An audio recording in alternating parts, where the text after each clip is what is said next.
Morning everyone. As you all know that we have completed the second unit of hydrology.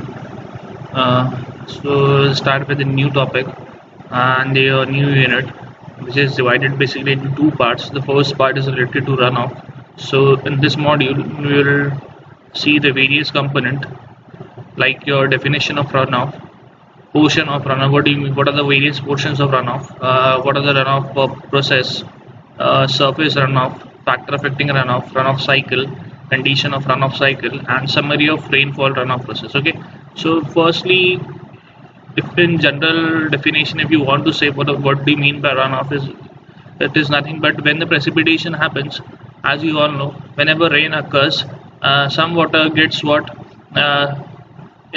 the ground. It get infiltrates into the ground, and some water gets stored into the various depressions in the chambers, and some water after the infiltration capacity of the soil is over, then what will happen, some water, if the rainfall is very heavy, then what will happen, some water will flow on the ground and it will ultimately meet the stream. Okay, so that water which is ultimately meeting the stream, that is considered to be a runoff. So by bookish definition, what it is saying that runoff can be defined as a portion of the precipitation. As I have told you, runoff is a part of your precipitation, okay, that makes it a way towards the river. So as I have told you that it is generally ultimately this precipitation ultimately joins what river or ocean as surface of surface flow. So it can be on the surface, water can flow on the surface, or it can flow below the surface also. Therefore it can be above the surface, it can be below the surface also. Okay, so runoff does not mean that the only water which is flowing on the ground, it can be below the ground also. Okay, the portion which is not absorbed by the deep strata, obviously the water which has been not absorbed by the deep strata, that will act as a runoff. Runoff occurs only when the rate of precipitation exceeds the rate at which the water may infiltrate into the soil. As I have told you, after the infiltration capacity of the soil is over, because in dry condition what will happen, if the soil is very dry, first the water will be absorbed by the soil. So if this infiltration capacity of the soil is very high, what will happen, the most of the water will be absorbed by the soil, so there will be no chances of creation of runoff. So when the infiltration capacity of the soil gets over, then only runoff will happen. Okay, so the runoff occur when the rate of precipitation exceeds, when the precipitation is heavy, then when the rainfall is heavy, only in that case runoff can occur. And the major condition for that is what, when the infiltration capacity of the soil gets over, then only runoff will happen. Okay, now the portion of runoffs, there are various portions of runoff. First one, the water which flows on the surface, it is called as your surface runoff. Okay, similarly the water flow below the ground is called as what, groundwater flow. And one is your direct precipitation over stream and river. So in general, I can explain you what this means. This means surface runoff. Surface runoff is basically the precipitation which is flowing on the ground, and it ultimately joins what, your lake and the streams. The water which is flowing below the ground, it is called as your groundwater flow, and it also ultimately joins the river and the stream. Direct precipitation over the river and stream, as you know that in lakes what happen, the precipitation directly falls into the lakes, so that precipitation, it is also a runoff, that is called as direct precipitation over the river and stream. So okay, after that we'll discuss this in detail. Now the runoff process, okay, this is all about your portion of runoff. The runoff process is what, how does runoff occur? See over here, when the rainfall occurs, a part of rainfall is intercepted by vegetation. Obviously when the rainfall is happening, some part will be what, absorbed by the vegetation, because as you know, on the earth's surface there are so many plants and trees, so some water will be absorbed by them. After that, some part is stored in the depression on the ground surface known as depression storage, which is later infiltrates or evaporates. So as you know that the soil is that our earth is not what, perfectly flat, so there are depressions, there are hills, there are lakes, so some water will get stored over there, and ultimately that water will what, gets infiltrated into the ground, or it may be chances that because of heat energy they may get evaporated. Okay, so some part of the rainfall is absorbed by the soil. Okay, some part of the soil water will be absorbed by the soil. The amount which depends upon the soil moisture condition at the time of percolation. Okay, the amount of water that will be absorbed by the soil depends upon the what is the percolation condition, whether the soil is dry or whether the soil is moist. It depends upon that how much water will be absorbed by the soil. Okay, now if the rain continues further, okay, after meeting all this requirement, when's the firstly some water will be absorbed by what interception by vegetation. After that, some water will get stored into the depression, and some part of the water will be absorbed by the soil. Even after this, the rainfall is happening. What will happen? It will create what? Your runoff. The water start infiltration and percolation to the water table, and if the rate of rainfall or the rate of at which the water is reaching the ground exceeds the infiltration rate, resulting surface detention. Obviously, if what the rainfall is happening even after all these three factors, then what will happen? The infiltration rate will what? Exceed. Okay, so ultimately what will happen? The water will not be absorbed by the soil anymore, and it will be available to flow on the surface. The water flow over the land, so the water which is flowing over the land ultimately joins what? It ultimately joins the rivers, it ultimately joins the lakes, it ultimately joins the streams, ocean, etc., and therefore it is also known as your surface runoff. Okay, so it is a part of your surface runoff. One can say runoff as surface runoff. So mostly we considered as what? We are mainly concerned with runoff as your surface runoff. Okay, the surface runoff is important for maximum flow. This is very important for maximum flow, whereas the groundwater flow is important for minimum flow. So majorly your surface runoff is concerned with the maximum flow, because the maximum flow happen because of your surface runoff, and the minimum flow can be happen because of your groundwater flow. Okay, after that, direct precipitation over the river or the stream is negligible, that we don't consider as your runoff, but it is a part of your runoff. So for a peak flow, we are generally concerned with surface runoff.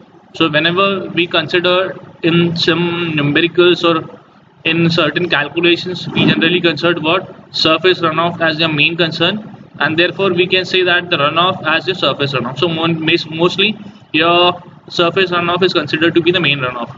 Okay, now what are the various factors that can affect runoff? There are various factors which has been listed which can affect your runoff somewhat. First is your precipitation characteristics. Okay, second is your shape and size of catchment. Third is your topography.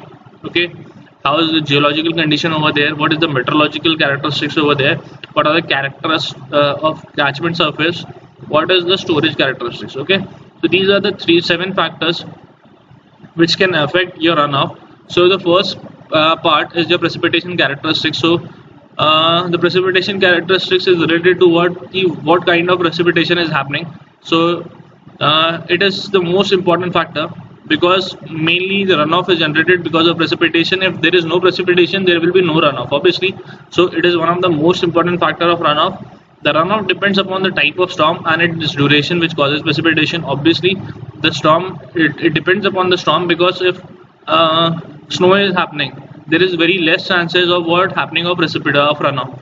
And if there is a hail happening, then then there is also very less chances of creation of runoff. So for the runoff, we need what? We need rainfall, precipitation in the form of rainfall, and that too heavy rainfall, and heavy rainfall for a certain period of time. That means it should be for a larger duration.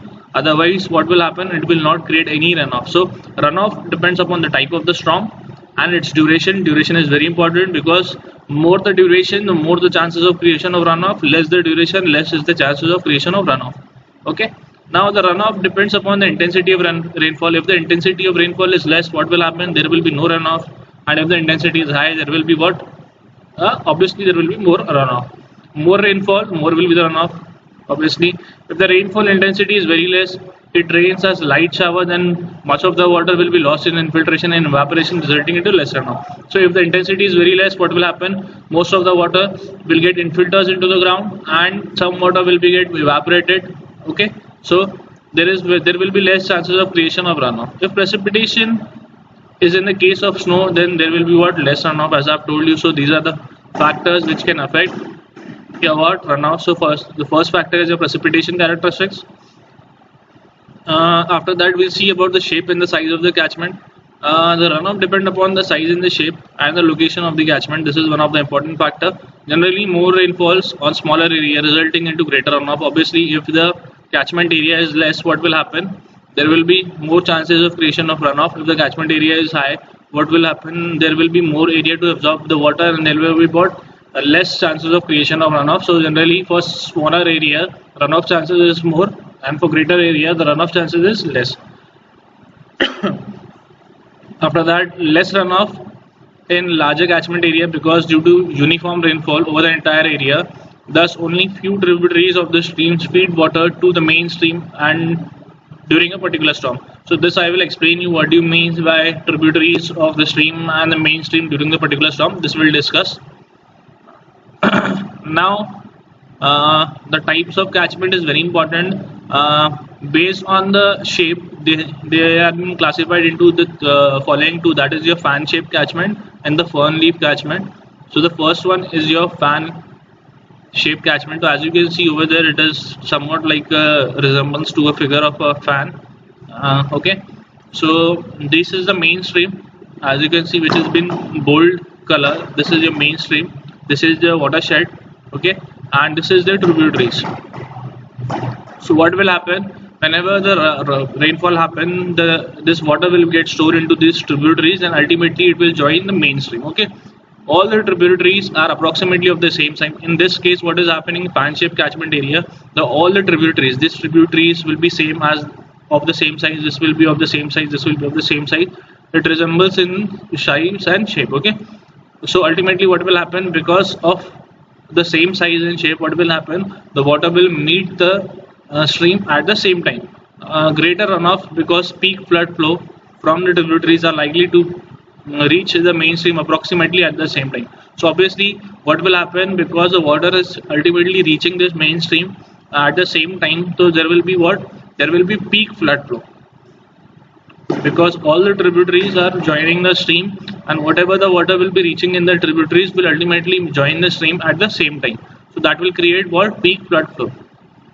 Okay, this is about your fan shaped catchment. Then there is fern leaf catchment, where this is named as fern leaf because it resembles to a shape of your leaf.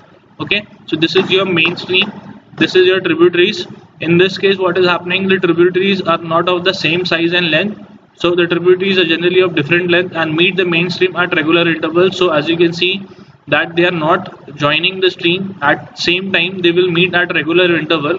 Okay, so such a narrow catchment, the peak flow intensity is reduced. So in this case, peak flood flow intensity will get reduced because they are not meeting at the same time, they are meeting at certain intervals. Okay, this is about your fern leaf catchment. Whenever the factors have been asked, you have to draw these diagrams.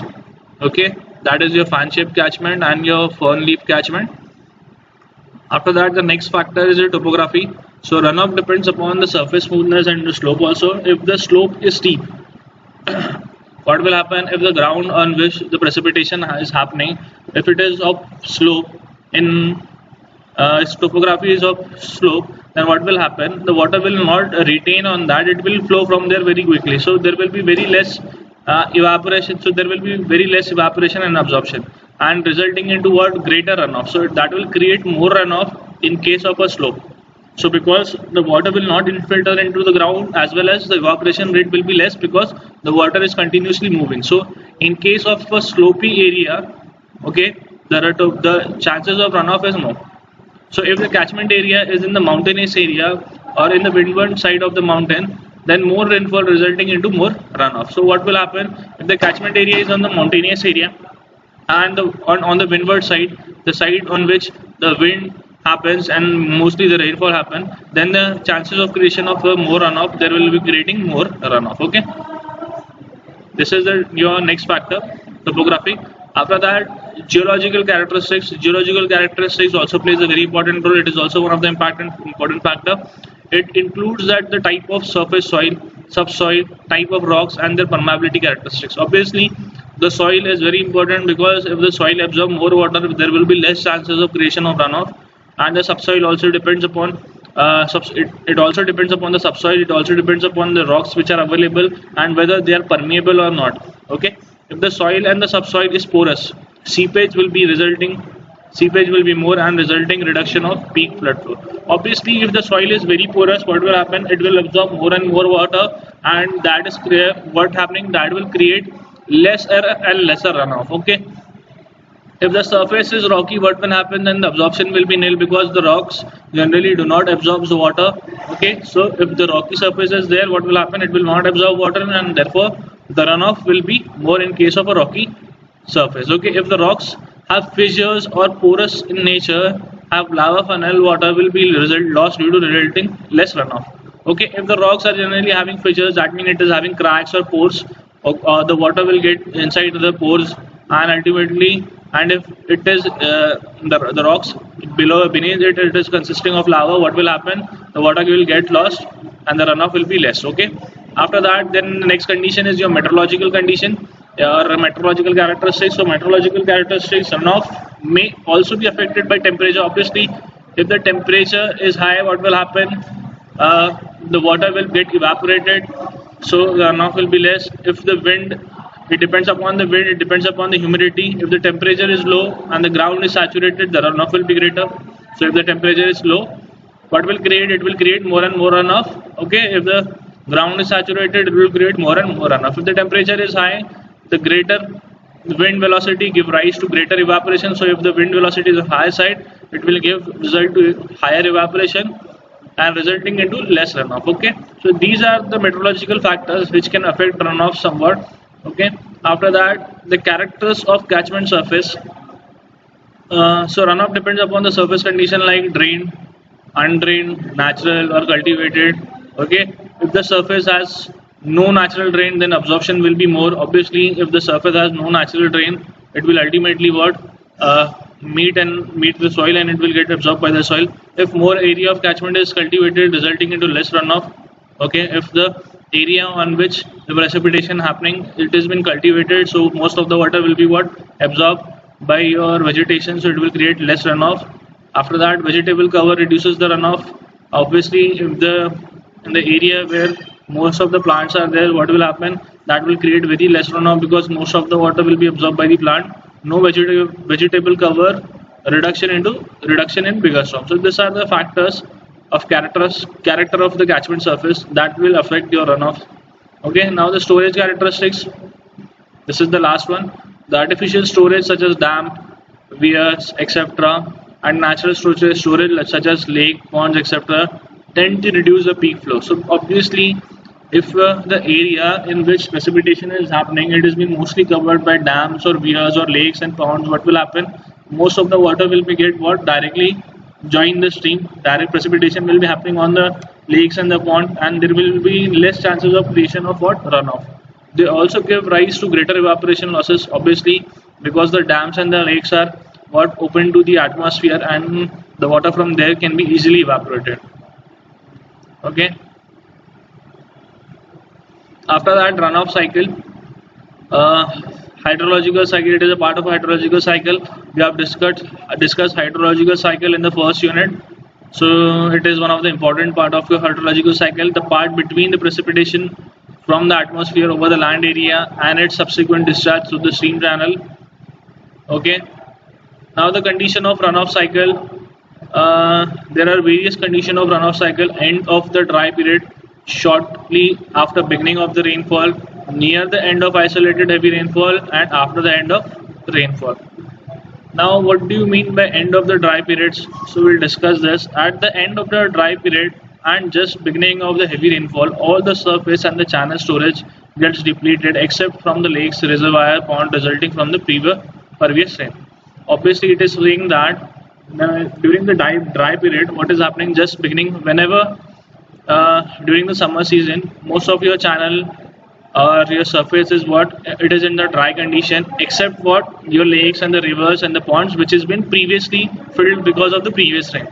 Okay, the only source of stream flow is the groundwater flow. In that case, only the source of flow of water is that is the water flowing beneath the ground. Okay, second part is just shortly after beginning of the rainfall. So whenever the rainfall starts, what will happen? Firstly, it will meet some requirement. First, it will shortly after beginning of the rainfall and before interception, depression storage has been satisfied. Firstly, the water will what fill the depression storage, and interception will happen. Okay, the stream flow intercepted by vegetation. Most of the water gets intercepted by vegetation, and buildings cannot contribute to runoff. And whatever the water has been stored inside the top of the buildings, that is not considered to be a runoff. The intercepted water is eventually returned to the atmosphere through evaporation. So whatever water gets stored in this depression or in the top of the buildings, they gets evaporated. Okay, at this stage, the part of precipitation falls directly into the stream, which gives immediately increment to the stream flow. And some water gets what directly filled into the lakes and the river. Okay, so that ultimately increments the stream flow. So this is about your shortly after beginning of the rainfall. Near the end of your isolated heavy rainfall, what happens when the heavy rainfall occurs at the end of the isolated heavy rainfall? After many hours of heavy rainfall, virtually all depression storage and interception requirement gets filled.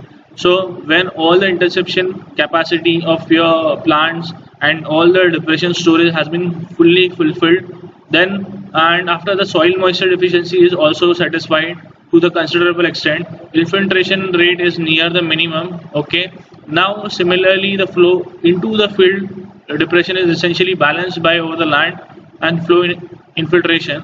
Thus at this stage over the land flow mainly contributes to the flow. Under this condition only, this what will happen, your flow will develop, that is called as a runoff flow, and it will contribute to the stream flow.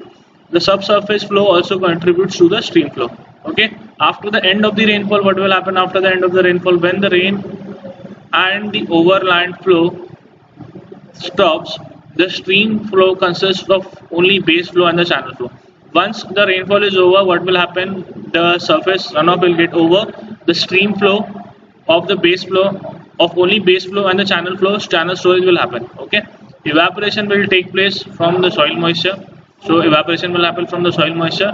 Transpiration will also take place from vegetation cover, and water from the depression storage also continues to infiltrate, and also the gravity water still not drain up to the water table continues into the downward journey and join the water table. So this is the last part of your runoff and what happens after the end of the rainfall. Summary of the runoff process, as I've told you what will happen. I will not explain this in detail. I will explain it to you in my own words. What happens in your runoff? Summary is that basically what happens whenever your precipitation happens. Some water. Firstly, there are various requirements to meet. So whenever the precipitation happens, some water gets what intercepted by what your vegetation covers or by the plants. Okay, some water gets what absorbed by the soil, which is in the case of infiltration. Okay, and some water gets stored into your depression. Okay, wherever your soil is having depression, it will get stored into that depression. So after, if further the rainfall continues, if the precipitation is still happening after meeting all this requirement, after the interception capacity is over, when the infiltration capacity is minimum, and whenever the depression storage is over, then only what will happen, the water will start flowing on the surface. That surface flow is nothing but your runoff. Okay, so that water will ultimately meet what your rivers or the stream, that is considered to be a runoff. Some water gets contributed towards from the surface, some water gets contributed from the subsurface, and some water directly meets what your ponds and the lakes. Okay, so they are all under the category of your runoffs. Okay, so this is all about your runoff. This is the theoretical part which is given in your syllabus related to your runoff. Okay, thank you so much.